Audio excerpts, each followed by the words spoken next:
Hi guys, welcome back to another video. So today's video we're going to be doing a bit of an unboxing video, and I just wanted to sort of like show you my new equipment because I get asked this quite a lot. Just quickly show you the monitor. The monitor is a Atmos Ninja V. I might include this in this video, but it's solely for my new gimbal. I have opened the top before of this box. Here's the packaging, the opened packaging.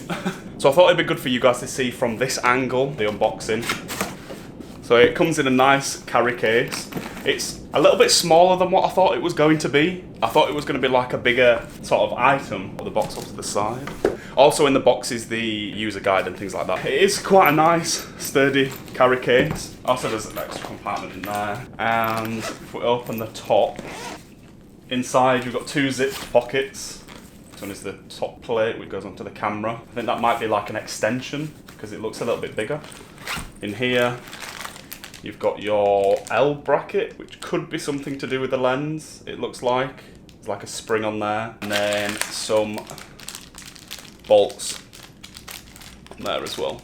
Take the first little cover off. And in here you get the, I think it's the extension arm, and I think this is the female mount on it. Also in the top is like these elasticated pockets for it, so it's quite good for like keeping everything secure and safe. Here is the tripod. I think it's aluminium material of this because it feels quite sturdy. Just checking compared to my other one. I'll talk about that in a second when I do a bit of a comparison between the two. The second bit is the base plate, obviously, which your camera attaches to here. And then, like my previous one, what I wanted with my new one is to have a quick release. So you can keep your camera all balanced. And when you need to take it off of photos, because I keep changing from photos to video quite often, it's quite good to have like a quick release. So just like that, slides off. That can stay on the gimbal. And then obviously this is attached to your camera and you can sort of go off and do your photos whilst your gimbal is still set up and fully balanced. And it's just convenient for people like me who do photo and video at the same time.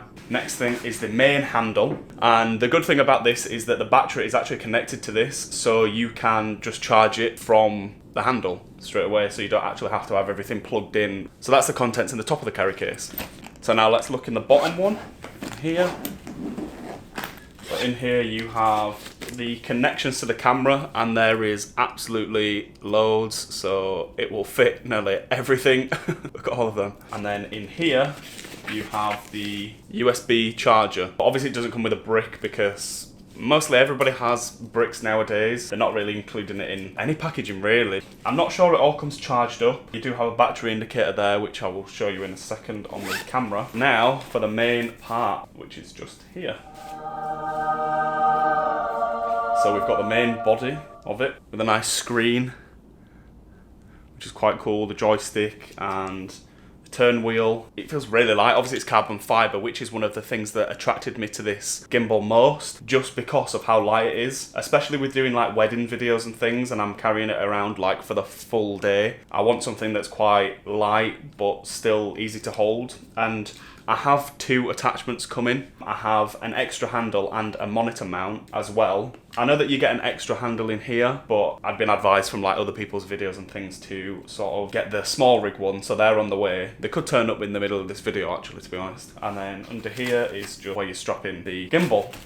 We'll attach the handle to the main. What's good about this is it literally just clicks into place.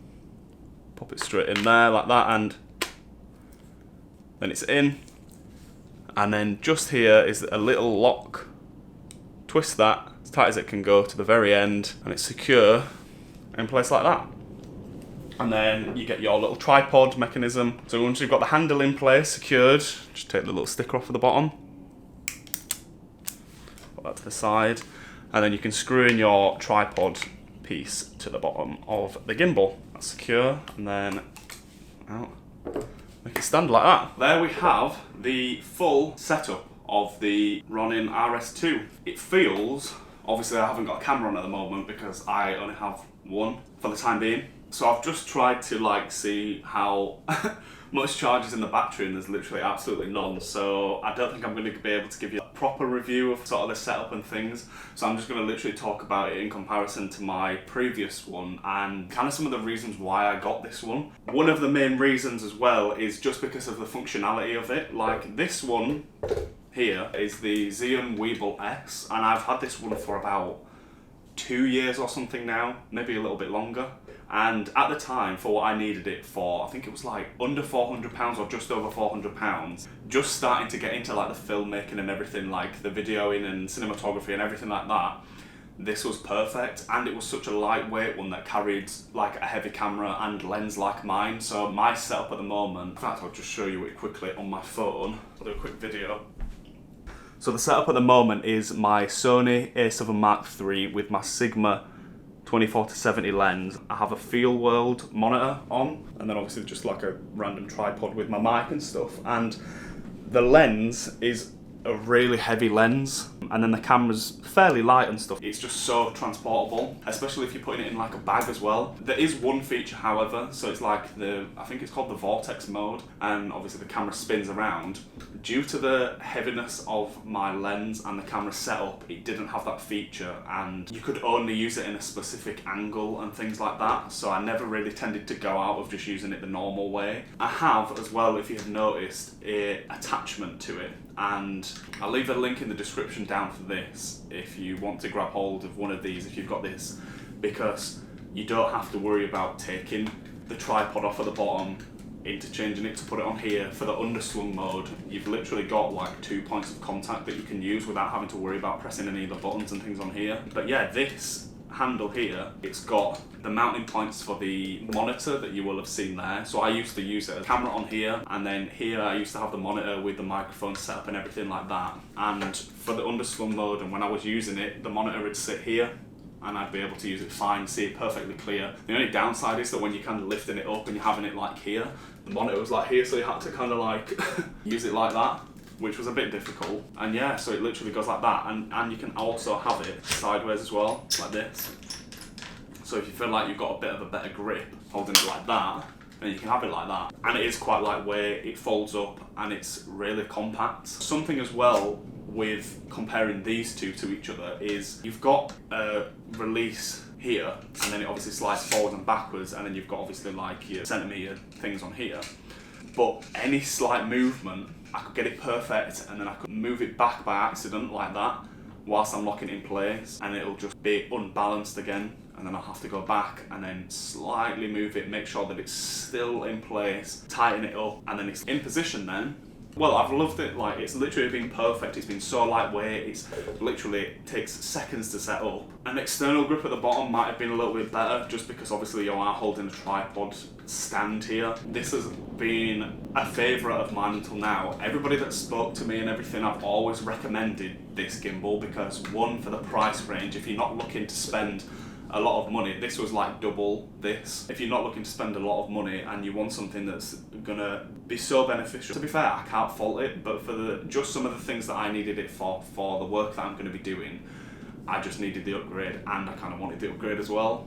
This I have been wanting for some time. To be fair, in comparison, this feels heavier at the moment than this does, and the size of them both, obviously this is going to be bigger, and it's carbon fibre, which was one of the reasons why I wanted it. Although this is a little bit smaller, it is a little bit heavier, but it's not heavy. When I say heavy, it's not like unbearably heavy that you can't lift it or anything. But yeah, so this one, you've got the little wheel that I'm going to try and connect, and I'll probably do that for aperture, because I'm always changing the aperture on my camera, and if I've got it on my gimbal and I've got the little rolling wheel here, then that's perfect for the setup. You do have this also on this one, but I never ended up setting up just because I wasn't really getting into it too much.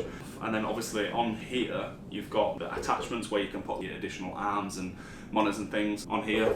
So it'll come back, and then I'll have it in like underslung mode instead of obviously having to take this off and then placing it and putting it onto the additional arm that you get in here. Most of the time I want to be putting it down and using it as a tripod so I can just have it sat instead of like having to unscrew it, then mount it to the bottom again and just things like that. And now I've got the small rig monitor arm attachment. The good thing about the new extended arm is this one's fixed like this in the same position, whereas the other one you can fold it down so you can have it here, you can put it forwards and you can have it like this. Weight distribution is going to be so customizable, and one of the biggest things is the feature, which is the vertical mode, which I said never really worked on here just because of the weight of the camera and things. Obviously this, I think it is £10 that it can be loaded with. I think, I'm not entirely sure. I get a lot of requests to do reels and like TikToks and things like that, and whenever I've done this, obviously the full frame camera, I can film and then crop it in and it'll still be decent quality. But the sort of more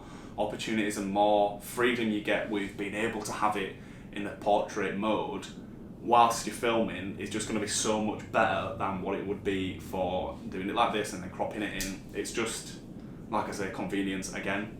So on the bottom of this base plate, you've got teeth. So these teeth on the bottom of the base plate is, you know when I was mentioning before that like on here, if you undid that and it slightly moved out of place, you'd have to sort of rebalance it again. With this, you've got the teeth like I mentioned on here, and it just slides straight into here like this. And then you've got a little twisting knob just here. You see, it's moving just from that. If you wanted to ever so slightly move it, and then it sticks, because like look at that, it doesn't move a lot at all. And you can lock it back into place, and then lock this. I'm really excited to give this a go, so I'm going to put it straight on charge, and in this video what I'm going to do is I'm just going to like set it up and have a little bit of a play around with it, just like in the garden or something like that, and get some clips to just sort of show you the difference. I might do like a comparison between this one and this one, sort of see what it is like, and do that in another video, but full comparison. I think that'll be a good thing to do, just because of the prices of this one and this one. There's such a big difference in price, and obviously if people are wanting specific things and all that sort of stuff. And I will also put the arm attachment and the monitor attachment on. So yeah, that's the new gimbal. So I wasn't sure whether to put this monitor in this video, but I think I'm just going to put it all together because it's obviously the new things that I've got. So this is the Atmos Ninja V, the monitor and external recorder as well, which is what I wanted due to the sort of additional features that I'm going to get for my gimbal. I want to be able to have like a car attachment mount and be able to record from inside the car. Obviously you wouldn't be able to do that without this. And the SSD, I haven't got the SSD for it just because I won't be using it now, so I didn't really see any point of me buying anything like that. I'm just literally going to be using it as a monitor for the moment, and obviously like the other features that it adds and things like that that you can do with this. I did want to sort of future-proof myself with this as well, because obviously this is a decent one, well more than decent actually, for the price as well that it costs, because it was quite expensive. But like for future and things, I obviously want to get more into everything. So this won't really be an in-depth review or talking about the monitor for now. I think I'll probably do one of those videos once I've used it and sort of had like experience with it, so that I can talk about it a little bit more. Yeah, let's just have a look at what is inside. Oh, look at that. That looks so good. How professionally displayed it is. And oh, I've got a screen protector coming because I hate having empty screens with no protection on it. And obviously like with this one, it's got text and stuff on it, so I can't really properly use it. So in here you get obviously the charging ports and the, what's this? Oh, the plugs and things for it to charge. I think this is to be able to use it and charge like straight from the back, because there is an attachment. So here's the SSD holder that obviously slides into the back, and then you've got your screws and things in there. And then that literally just slides on the back of that, so it sits like flush on the back like that. And then that allows you to obviously record from the monitor. And then in this other little compartment, yeah, so this is what you attach onto the back as like the battery attachment, and then that plugs into there. And then you can charge it like that, but it's more so for like this sort of setup where you are having it on a tripod. So like if you've got this connected to a plug it in and it'll have charge like that, so it'll just connect into the back of the battery. I have my HDMI cable, which is currently on this one, and these batteries. Sony NPF 970 is what these work with. So if you are looking to get one of these, you need the battery. If you are going to be using it on a gimbal, like what mine will be set up on, and the HDMI. I don't really want to get it out just yet. In fact, yeah, I will do. Okay, yeah, I'll do it.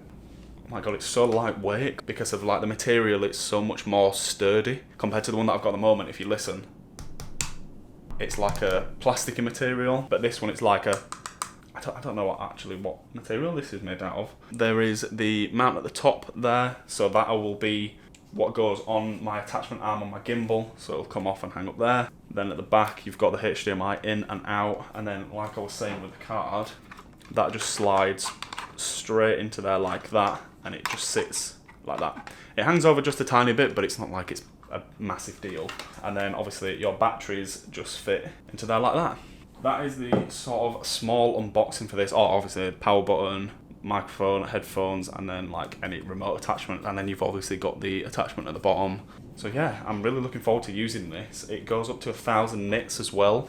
The one that I'm currently using I think is 2,200. I am used to quite bright, especially when it's like really bright outside when I'm filming, but you can get like additional like hood things for this so that you can use it like that. But yeah, I'm excited to get this used. I don't want to use it until I've got my screen protector, OCD like that, but that's just how I like to have things. So yeah, I'm really looking forward to using this and then seeing what it's like and powering it up and things. I'll put this away, but like I say, I will do like a proper review on this in comparison to the other one, because this is obviously a higher price bracket. It was quite expensive, and the one that I'm currently using at the moment, which is, I will just show you on my phone again, this is what it is at the moment.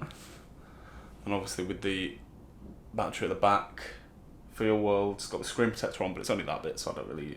Oh, and that's the HDMI cable that I'm using on there. So yeah, that's my current one, and then the new one. Something to also mention as well is I actually really like how the box opens. So you've got the little flap at the bottom here, and then it reveals like that, and it just sits like that. I think it's just a little touches. Yeah, so I'm happy about that. The unboxing of today's video is the Atmos Ninja V and the DJI Ronin RS2. I'm going to get them charged up and sort of see how they work really, and I'll put some clips in of them being used. I hope you enjoyed this video, and thank you for watching, and I will see you next time. Bye.